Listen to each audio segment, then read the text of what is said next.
السلام علیکم. جہاں زیب عباسی ایک نئے یوٹیوب پروگرام کے ساتھ حاضر ہے.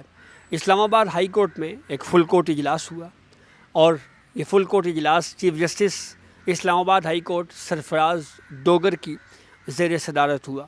اس اجلاس میں کیا فیصلے ہوئے؟ بائی میجورٹی، کیونکہ ایک ووٹ کی اکثریت سے یہ فیصلے جو ہیں وہ کیے گئے ہیں اور وہ معاملہ سامنے آیا ہے. وہ فیصلے کیا ہوئے اس حوالے سے تفصیل آپ سے شیئر کرتے ہیں. اس اجلاس میں کچھ اہم ڈاکومنٹس کے گم ہونے کا انکشاف بھی ہوا ہے. اس پہ کیا ڈسکشن ہوئی اس پہ بھی بات کرتے ہیں.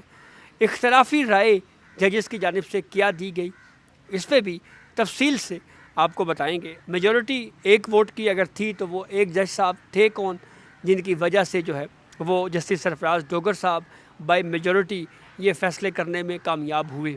یہ ساری تفصیل اس ویڈیو میں آپ کو بتائیں گے. تفصیلات میں جانے سے پہلے ایک آپ سے ریکویسٹ ضرور ہوگی، چینل سبسکرائب کریں تاکہ نئی آنے والی ویڈیو یا اپڈیٹ آپ کو بر وقت مل سکے. آج فل کورٹ اجلاس 2 بجے کا وقت جو ہے وہ مقرر کیا گیا تھا. چیف جسٹس اسلام آباد ہائی کورٹ سرفراز ڈوگر کی زیر صدارت یہ اجلاس جو ہے یا جو فل کورٹ کی جو میٹنگ ہے یہ تقریباً آدھا گھنٹہ سے زائد وقت، یا اگر ہم یہ کہیں کہ تقریباً 35 منٹ تک جاری رہی تو غلط نہ ہوگا. جی ہاں، 35 منٹ تک یہ اجلاس جو ہے وہ جاری رہا.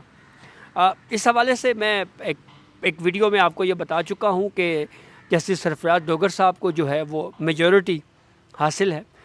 بالخصوص جسٹس سرفراز ڈوگر خود اور اس کے علاوہ دیگر جو ہے وہ 5 ججز یعنی 6 ججز کی میجورٹی. سپریم کورٹ اسلام آباد ہائی کورٹ میں اس وقت جو کل اسٹرینتھ ہے ججز کی، سٹنگ ججز، ان کی تعداد 11 ہیں. ان 11 میں سے 5 ججز وہ ہیں جنہوں نے سیکنڈ فیز میں خط لکھا تھا، اور جسٹس سرفراز ڈوگر کی جو اپوائنٹمنٹ یا ٹرانسفر کا جو معاملہ ہے اس کو سپریم کورٹ میں چیلنج کرنے والے جو ججز ہیں ان کی تعداد بھی 5 ہے. ان میں جسٹس محسن اختر کیانی ہیں، جسٹس سرفراز ڈوگر ہیں، جسٹس بابر ستار ہیں، جسٹس طارق محمود جہانگیری ہیں، جسٹس اعجاز اسحاق خان ہیں اور جسٹس سمن رفت امتیاز ہیں. اجلاس میں ہوا یہ کہ 2 ایجنڈے تھے جن کی منظوری کے حوالے سے جو ہے وہ غور کیا گیا. ایک تو practice and procedure and establishment rules جو ہے وہ بائی میجورٹی یعنی 6 ممبران کی اکثریت سے منظور ہوئے ہیں. ایجنڈے کی منظوری سے قبل اس کی بحث نہیں کروائی گئی، ذرائع سے یہ بات معلوم ہوئی ہے.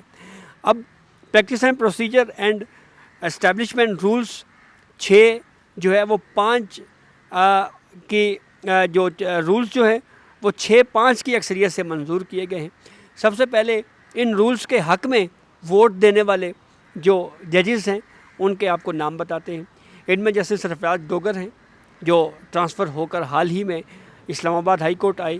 دوسرے جج جسٹس ارباب محمد طاہر ہیں، یہ کافی وقت سے اسلام آباد ہائی کورٹ میں، اور جسٹس ارباب محمد طاہر جو ہیں وہ پہلے فیز میں خط لکھنے والوں میں شامل تھے، لیکن جب دوسرے فیز میں جو خط والا معاملہ آیا اس میں ارباب محمد طاہر صاحب جو ہے وہ پھر نہیں تھے. پھر جسٹس ڈوگر کی جو اپوائنٹمنٹ سپریم کورٹ میں آرٹیکل 184(3) کے تحت چیلنج کی گئی اس میں بھی جسٹس ارباب محمد طاہر جو ہے وہ اس میں شریک نہیں تھے. تیسرے جج جسٹس خادم حسین سومرو ہیں، یہ بھی ایڈیشنل جج ہیں. جسٹس اعظم خان یہ بھی ایڈیشنل جج ہیں. جسٹس محمد آصف یہ بھی ابھی ایڈیشنل جج ہیں. اور جسٹس انعام امین منہاس، یہ وہ 6 ججز ہیں جنہوں نے اکثریت کے ساتھ رولز کی منظوری کے حق میں ووٹ دیا ہے. اب اختلاف کرنے والے ججز میں justice Mohsin Akhtar Kayani, justice Tariq Mahmood Jahangiri, justice Babar ستار، انہوں نے منظوری کی مخالفت کی ہے. جسٹس سردار اعجاز اسحاق خان اور جسٹس سمن رفت امتیاز نے بھی رولز منظوری کی مخالفت میں رائے دی، مخالفت میں ووٹ دیا.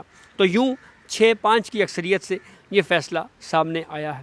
فل کورٹ میٹنگ کے ایجنڈے میں ترمیم کا جو 2 ججوں کا خط تھا، جسٹس محسن اختر کیانی اور جسٹس سردار اعجاز اسحاق کا، وہ خط کا بھی زیر غور آیا، اور اس خط کے مطابق جو ایجنڈا ہے اس میں ترمیم کرنے کی تجویز کے معاملے کے اوپر غور کیا گیا، لیکن وہ مطالبہ مسترد ہو گیا بائی میجورٹی. ایک جج صاحب نے تو یہ تک کہا کہ فل کورٹ میٹنگ جو ہے مؤخر کر دی جائے، لیکن اس تجویز کو بھی ذرائع کے مطابق مسترد کیا گیا۔ رولز کو پڑھنے کا وقت دیا جائے، یہ وہ اختلافی موقف تھا، ججز کا مطالبہ تھا کہ جی آپ نے جو رولز منظور کروا رہے ہیں کم از کم اس اجلاس کو مؤخر کرتے ہیں، ہمیں ان رولز کا جائزہ لینے کے لیے، ان کو پڑھنے کے لیے، ان کے اوپر غور کرنے کے لیے ایٹ لیسٹ وقت تو دیا جانا چاہیے۔ یہ وہ مطالبہ تھا جس کو جناب ذرائع کے مطابق نہیں مانا گیا، اور وہ ججز جو ہیں وہ انہوں نے پھر اکثریت سے یہ فیصلہ کر لیا۔ تو یہ بات بہرحال ایک طرح سے اگر ہم اس کو جائزہ لیں تو ججز کو رولز کا جائزہ لینے کے لیے، ان کو پڑھنے کے لیے جو وقت دینے کی بات ہے، یا کم از کم اتنا وقت ملنا چاہیے، یہ بات بظاہر جو ہے وہ خاصی معقول بھی نظر آتی ہے۔ اچھا جی، پھر اس کے بعد پہلی 2 ایجنڈا آئٹمز جو ہیں وہ اتفاق رائے سے منظور ہوئے ہیں۔ اب وہ آئٹمز اس میں کوئی اختلاف نہیں تھا کون کون سے تھے۔ اس میں فیملی کورٹ کے جج کے اختیارات سے متعلق پہلا ایجنڈا ہے جو اتفاق رائے سے منظور ہوا، اور پھر اسلام آباد ہائی کورٹ کی بلڈنگ کے مسائل سے متعلق جو ایجنڈا ہے وہ بھی اتفاق رائے سے منظور ہوا ہے۔ اسلام آباد ہائی کورٹ کی بلڈنگ کے مسائل سے متعلق معاملہ وفاقی حکومت کو بھجوانے کی منظوری دی گئی ہے۔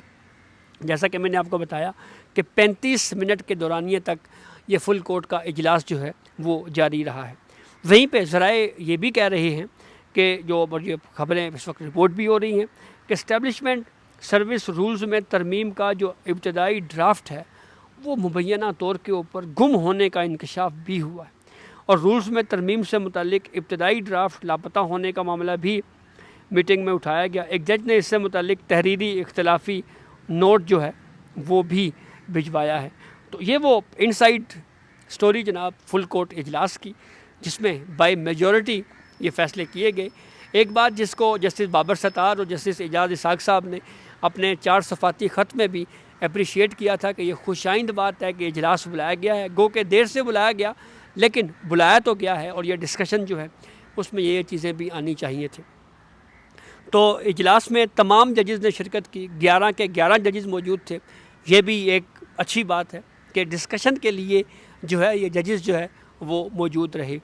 یہ بات جو اس وقت رپورٹ ہو رہی ہے کہ رولز کو کم از کم پڑھنے دیا جائے، کم از کم ان کا جائزہ لینے کے لیے ہمیں وقت دیا جائے، یہ وہ تجویز تھی جو 5 ججز کی جانب سے جو ہے وہ اس پہ اتفاق جو ہے وہ ہمیں بظاہر معلوم ہوتا ہے، جن میں جسٹس محسن اختر کیانی ہیں، جسٹس بابر ستار ہیں، جسٹس اعجاز اسحاق ہیں، جسٹس طارق جہانگیری ہیں، اور جسٹس سمن رفعت امتیاز ہیں۔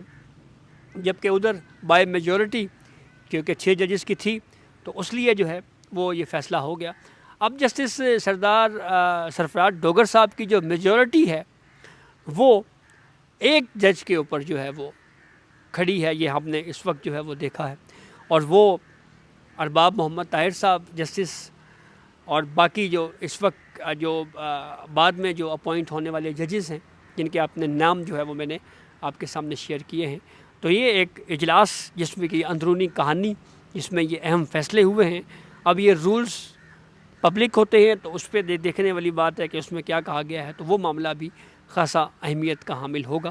بہرحال یہ بات درست ہے کہ رولز کے حوالے سے ان پہ غور کیوں نہیں کرنے دیا گیا، یا غور پہلے ہوا نہیں ہوا، یہ وہ ساری باتیں ہیں جو مزید تحقیق طلب معاملہ بھی، اس کے اوپر مزید چیزیں بھی جو ہے وہ یہ معلوم ہو رہا ہے کہ شاید آنے کا امکان ہے، اور اس کے اوپر کچھ اختلافی آوازیں مزید بھی آنے کے حوالے سے امکانات جو ہیں وہ موجود ہیں۔ تو بہرحال میجورٹی سے ہی فیصلہ ہوتا ہے، یہ بات بھی درست ہے۔ ہم نے جوڈیشل کمیشن میں بھی دیکھا، یہاں پہ ججز اپوائنٹمنٹ کا معاملہ ہو یا کوئی اور اس طرح کا انتظامی سائٹ کے اوپر کچھ فیصلے ہوں تو وہ بائی میجورٹی ہی ہوتے ہیں، اکثریت سے ہی وہ فیصلے کیے جاتے ہیں۔ تو یہاں پہ بھی یہ اکثریت سے یہ فیصلہ ہوئے ہیں۔ اس میں اکثریتی رائے میں جسٹس سرفراز ڈوگر صاحب کا اپنا ووٹ بھی تھا اور دیگر 5 ججز کے ووٹ بھی تھے، تو 6-5 کی اکثریت سے یہ فیصلے سامنے آئے، اور 5 ججز کی جو اختلافی آراء تھی وہ بھی ہم نے آپ سے تفصیل سے شیئر کی۔ تو یہ اب تک یہ اپڈیٹ تھی جس سے ہم نے آپ کو آگاہ کیا۔ اپنے فیڈ بیک سے ضرور آگاہ کیجیے گا۔ اجازت دیجیے، اللہ حافظ۔